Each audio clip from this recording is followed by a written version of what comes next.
heart attack. Now, you see, that's some quality stuff and all that. So not only has Kira got Killer Queen, but he's got the second part of Killer Queen, the right hand of them, which is sheer heart attack. Like, this guy, like, you know, like, Araki, he loves naming his stuff after songs. And it's like, this guy got so greedy, Kira, that he named it twice over the same band, and I love that. I love that one's Killer Queen, which I'm going to say, not that, like, if you guys don't like Queen songs, we obviously like, what the hell's wrong with you? Not like Queen's amazing, but you should generally, like, if that's, like, not something you're into and all that, like, Queen songs and all that, generally listen, like, go to the lyrics and, like, see the lyrics to these songs and all that, and Killer Queen, and, like, sheer heart attack.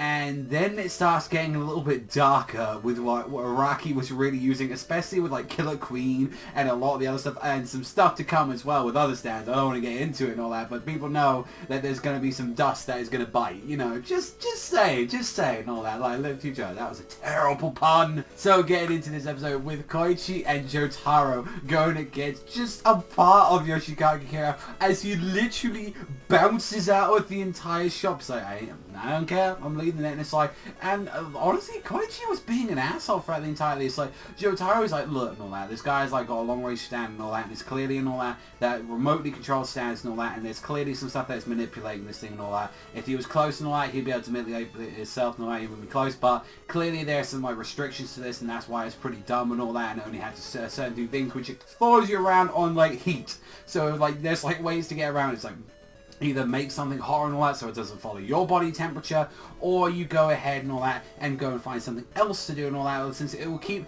chasing you. Like, it's an internal bomb. That's what's so scary about like this bomb and all that, is that it will keep chasing you no matter what. Like, probably near to the end of time and all that. It's very scary. And like, just Kira's like walking out having a cup of tea, enjoying himself, and like, and Koichi and like Jotaro is shitting themselves, but like Jotaro's like, yo, step back, Koichi, and all that. It's like, you know, it's dangerous and all that, and it's like, don't you just stand and all that, because you need to protect yourself. And he's like, no, I can get away and all that, like, trust me, I can get the killer and all that, we can see him. And he's like, oh, I can see you, like, Kira, I can see him, oh wait, I can't get to him because it's further. It's like, it's almost like Jotaro was right, like he was far away and the stand is way past the range and all that you can get to, and now you leave defenseless, and fucking Jotaro beating the shit out of this thing and all that, trying all this hard. It's like, he's doing like the world on this thing, and he's going, like, he's beating the shit out of this thing, and it isn't working. He can't beat it. Like, he's cracking it a bit, and he's beating up one of his tires, but this thing is goddamn strong as anything, and he's trying, and it can blow itself up and like literally run around and all that, and like actually build itself back up a little bit and all that after blowing itself up. And it's just like having all of this, and then Jotaro having to stop time one last time, get some wood, set it on fire, do that, and then literally take the fucking explosion so Koichi can live, and he's like, arms and legs are sprayed out everywhere, and I'm like, Jesus, like, Jotaro got incredibly fucked up by that, and Koichi's like trying to drag his like body across it. I like how it's like, it's this like, the way how like sheer heart attack looks at body temperature is completely the same effect that they had for like, I believe it was Darby the Gamer. I don't think it was the Gambler that did it, but it was Darby the Gamer, where he could like read your soul and all that, so you can cheat, where you have the no like sort of stuff like area to him, so you can have some sort of like thing like that. So I found that kind of interesting. But Koichi having to use everything, turning on the light bulbs to generate heat and everything, get out there, and it wasn't until like he's like, oh, echoes, I'm gonna like use like sizzle and all that, so he keeps following it. But it's like, oh no, the heaters and all that started turning on as well. It's like,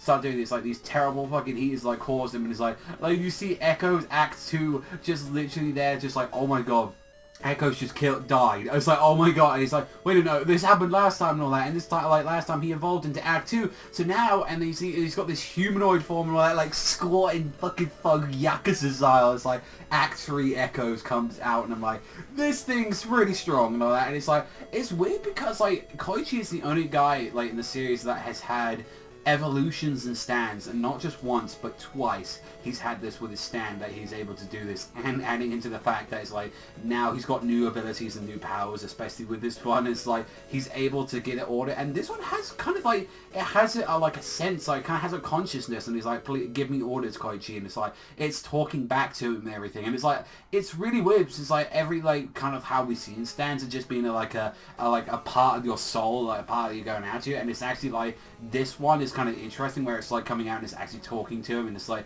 you see certain stats like obviously like sheer heart attack, which is just like it's like kind of brainless, mindless robot pretty much, but one that kind of has a consciousness. Like that's really interesting. I always found out when reading part 4, and it's like I don't really see that too often and all that, where like the stand itself and all that is just something else. Like kind of like the only other example I can really think of is like part 3 with like the sword possessing people. Like there's a few rare exceptions where like the stand it's just a stand itself like that and not actually being possessed by a single person like that. But I like that. But I definitely love this episode, like stopping it, and it's like Kira's like since we got a part 2 of this, he's like, oh god, I gotta retrieve it, as it's like grounded to ground. He's like using act freeze, and he's like able to stop it, and it's like this thing is like goddamn strong and all that. Like yeah, like kind of like the fact that like it like is so strong and all that, the weight and all that, like Kira like breaks the cup and the table and take the guy's clothes off all at the same time as he's like in the cut like the t-shirt like that, having that, and he's just like, I've got to get this shit, I've got to get it. Oh fuck, I might have to reveal myself, and it's just like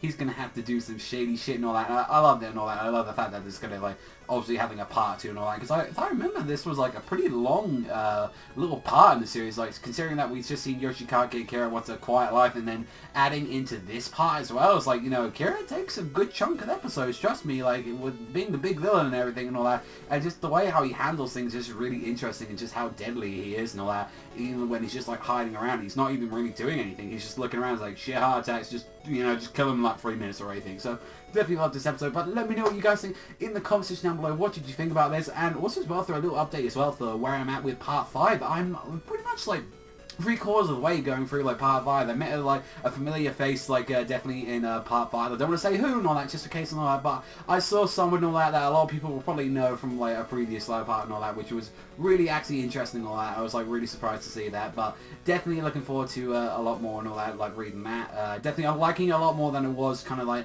during the first half of it, really. Like I definitely think like, you know, like Giorno's kind of weaker a lot more than Josuke, and I think a lot of people kind of get into that, but definitely I'm very much looking forward to now is that now in closing the end of it, I'm very goddamn excited to actually get to Jolene and like Johnny Joestar, and also as well Josuke the second. I'm very looking forward to like getting to those characters and see what they're like, but I'm going to save that for another time when I'm actually up to those parts and all that. But that's all from me. Thank you much for watching as always, and I'll see you beautiful bastards though next time.